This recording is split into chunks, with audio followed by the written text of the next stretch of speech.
2230 రూపాయలు మీరు చెల్లించాల్సిందే అని చెప్పి రాష్ట్రంలో ఉన్న 4000 మంది రైస్ మిల్లర్లను ఈ కాంట్రాక్ట్ సంస్థలు 4 ఏవైతే గ్లోబల్ టెండర్ దక్కించుకున్నాయో బ్లాక్మెయిల్ చేస్తూ ఉన్నాయి.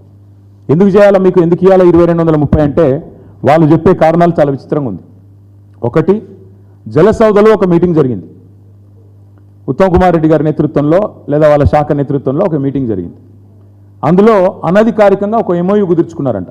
ఏమని, ఇక్కడ 2007 రూపాయలకి వేసినా 1885 నుంచి 2007 రూపాయలకే కోట్ చేసినా ఇంకొక 223 రూపాయలు ఎక్కువ ఖర్చు, ఎక్కువ డబ్బులు ఇవ్వాల్సిందే.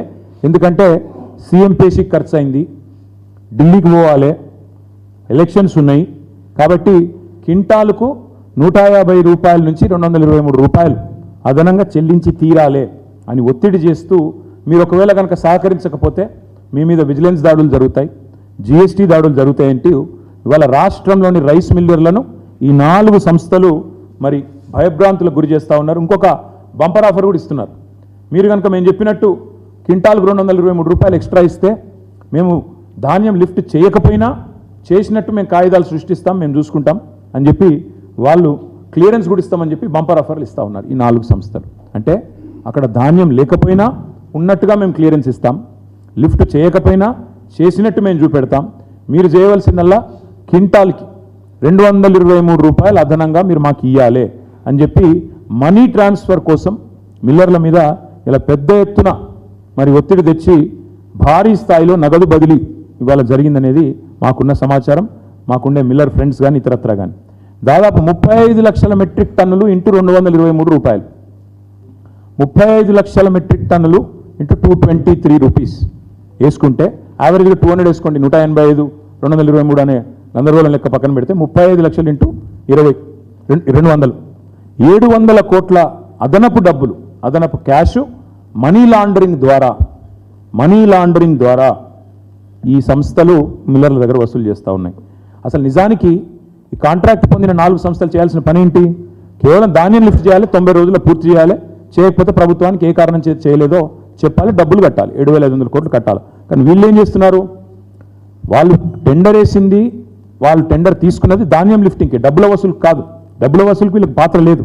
మరి ఇప్పుడు ఈ సంస్థ ఇప్పుడే నేను చెప్పినట్టు డబ్బుల వసూలు సంబంధించిన సబ్జెక్ట్ నాఫ్కాస్ అనే సంస్థ ఎందుకు మాట్లాడుతోంది? అసలు వీళ్ళకున్న అధికారం ఏంది? ఒక నాఫ్కాస్ మాకు లెటర్ ఉంది, మిగతా 3 సంస్థలది కూడా ఇదే రకమైన ఉత్తర ప్రత్యుత్తరాలు మా దగ్గర ఉన్నాయి. వీళ్ళందరూ డబ్బు వసూలు మీద పడ్డారు. ఇంకొక మాట ఏమంటే, అసలు సంబంధం లేని ప్రైవేట్ సంస్థలు ప్రభుత్వం తరపున డబ్బులు ఎట్లా అడుగుతున్నాయి? ప్రైవేట్ సంస్థలు ప్రభుత్వం తరపున డబ్బుల వసూలు ఎట్లా చేస్తున్నాయి? చేస్తే గీస్తే సివిల్ సప్లైస్ కార్పొరేషన్ చేయాలి డబ్బులు వసూలు, లేదా ఎఫ్సిఐ చేయాలి. వీళ్ళు ఎవరు అసలు ఈ 4? అదేవిధంగా ఈ 700 కోట్లు 35 లక్షలు ఇంటూ మరి 200 రూపాయలు. ఇంకా విచిత్రం, ఈ 4 సంస్థలు మేము చెప్పినట్టు వినకపోతే విజిలెన్స్ దాడులు జరుగుతాయి అని మిల్లర్లను బెదిరిస్తున్నారు. కాంట్రాక్టు ఏజెంట్ వీళ్ళు ఏవైతే 4 ఏజెన్సీలు ఉన్నాయో లిటరల్లీ వీళ్ళు ప్రభుత్వ ఏజెంట్ లాగా డబ్బుల వసూలుకు ఒక హఫ్తా వసూలు చేసే వాళ్ళు ఉంటారు కదా, ఆ టైప్లో బెదిరించే ప్రయత్నం చేస్తూ ఉన్నారు. ఇక్కడ ఆశ్చర్యకరమైన విషయం ఇందాక నేను చెప్పింది, 2100 రూపాయలకు మిల్లర్లు మేము కొంటామని సుముఖత వ్యక్తం చేసినాక కూడా 1885 నుంచి 2007 రూపాయల వరకే ఎందుకు బ్యాండ్ ఫిక్స్ చేసి 4గురిని రింగు చేసి ఎలిజిబిలిటీ క్రైటీరియా అని పెట్టి చిన్న చిన్న సంస్థలన్నింటినీ ఎదరగొట్టింది ప్రభుత్వం, పౌర సరఫరాల శాఖ, ముఖ్యమంత్రి రేవంత్ రెడ్డి సమాధానం చెప్పాలి. అదే మాదిరిగా టెండర్లలో మరి జనవరి 25 టెండర్ పిలిచారు, ఈరోజు మే 25, ఫిబ్రవరి, మార్చి, ఏప్రిల్, మే 4 నెలలు అయిపోయింది. 23కి మొన్న అయిపోయింది. వాళ్ళకి ఇచ్చిన 90 రోజుల కాల పరిమితి కూడా ముగిసిపోయింది. 3 నెలల్లో 90 రోజుల్లో మిల్లులన్నీ ఖాళీ చేయాలనే నిబంధన ఉంది. ఎందుకంటే నెక్స్ట్ సీజన్ వస్తుంది, ప్రొక్యూర్మెంట్ చేయాలి, ఆడ ఖాళీ లేకపోతే మరి పికప్ చేయరాదు, స్టాక్ పికప్ చేయరాదు, అక్కడ స్టాక్ చేయరాదు. కాబట్టి ఈ రోజు వరకు మాకున్న సమాచారం ఈ ఏజెన్సీలు 4 20% కూడా ఇంతవరకు ప్యాడీ అక్కడి నుంచి పికప్ చేయలేదు, లిఫ్ట్ చేయలేదు. 20% కూడా పికప్ చేయలేదు. మరి 90 రోజులు పూర్తయినా డబ్బులు చెల్లించలేదు, స్టాక్ లిఫ్ట్ చేయలేదు. దీని వెనకాల ఏం జరుగుతోంది? మరి మిల్లర్లను బెదిరించడంలో బిజీగా ఉన్నట్టున్నారు. మరి డెడ్లైన్ అయిపోయింది. డెడ్లైన్ అయిపోయిన తర్వాత మరి ప్రభుత్వం ఏం చేయాలా? నిబంధనల ప్రకారం ఒకవేళ వాళ్ళు చెప్పిన ప్రకారం కనుక ఆనర్ చేయకపోతే వెంటనే కాంట్రాక్టర్ల మీద చర్యలు తీసుకోవాలి, బ్లాక్ లిస్ట్లో పెట్టాలి, కానీ ఇప్పుడు ప్రభుత్వం ఏం చేస్తోంది, ఇంకా వాళ్ళకి రావాల్సిన 700 కోట్లు రాలేదు కాబట్టి చేతికి మొత్తంగా ఇవాళ ఎక్స్టెన్షన్ చేసే ప్రయత్నంలో ఉన్నారు. ఎందుకు?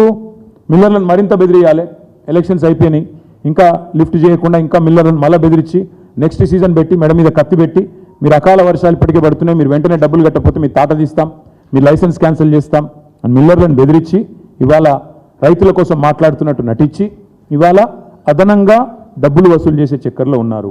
వాస్తవంగా జరగాల్సింది ఏంది? కాంట్రాక్ట్ ఏజెన్సీలు ఏవైతే 90 రోజుల్లో లిఫ్ట్ చేస్తామన్నాయో అక్కడ మిల్లులలో లిఫ్ట్ చేస్తేనే స్థలం ఖాళీ అవుతుంది, ప్రభుత్వానికి డబ్బులు వస్తాయి, నెక్స్ట్ సీజన్ ప్రొక్యూర్మెంటు సాఫీగా అవుతుంది.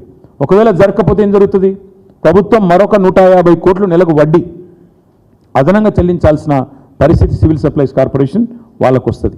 ఇవాళ ప్రభుత్వం చెప్పాలా, మేము అడుగుతా ఉన్నాం, డిమాండ్ చేస్తూ ఉన్నాం ప్రధాన ప్రతిపక్షంగా. ఇప్పటి వరకు ఎంత ధాన్యం ఈ 90 రోజుల్లో మరి కొనుగోలు జరిగింది, ఎంత లిఫ్ట్ చేసినారో స్పష్టంగా రాష్ట్ర ప్రజల ముందు శ్వేతపత్రం ప్రచురించండి. టెండర్ నిబంధనల మీదకు 90 రోజుల్లో కనుక మీరు తీసుకోకపోతే ఎందుకు మీరు ఉపేక్షించి మళ్ళీ ఎక్స్టెన్షన్ చేసే ప్రయత్నం చేస్తున్నారో మీరు చెప్పాలి. అన్నింటికి మించి రొనాల్డ్ రాస్ ఆనాడు కేంద్రీయ బండార్ అనే సంస్థ తప్పుడు పనులు చేసింది అని బ్లాక్ లిస్ట్ చేసినారు కదా. టీఆర్ఎస్ హయాంలో బ్లాక్ లిస్ట్ చేసిన సంస్థను మీరెందుకు వెంటనే దాన్ని తీసేసి ఈ టెండర్లో పార్టిసిపేట్ చేసే విధంగా అనుమతించారు? ప్రజలకు వివరంగా చెప్పాలి. ఇందులో మీకు 100 కోట్ల రూపాయలు ముట్టిన మాట వాస్తవమా కాదా మరి ఎంక్వైరీ ద్వారా తేల్చాలా, అది కూడా డిమాండ్ చెప్తాను నేను. ఈరోజు మరి ఏ సంస్థలైతే ఈ రకంగా 90 రోజుల్లో ఇచ్చిన పని చేయకుండా జాప్యం చేస్తూ మిల్లర్లను బెదిరిస్తూ వారితో కేవలం లిఫ్టింగ్ ప్యాడీ లిఫ్టింగ్ కాడికే వాళ్ళకి వెసులుబాటు ఉంటే కాంట్రాక్ట్లో డబ్బుల లావాదేవీలు కూడా ఇవాళ చేస్తున్నారు, వారి మీద మనీ లాండరింగ్ ప్రకారం 4 ఏజెన్సీల మీద కూడా చర్య తీసుకోవాలి. ఇది మొదటి కుంభకోణం. ప్యాడీదేమో మొదటి కుంభకోణం 35 లక్షల మెట్రిక్ టన్ను. రెండవ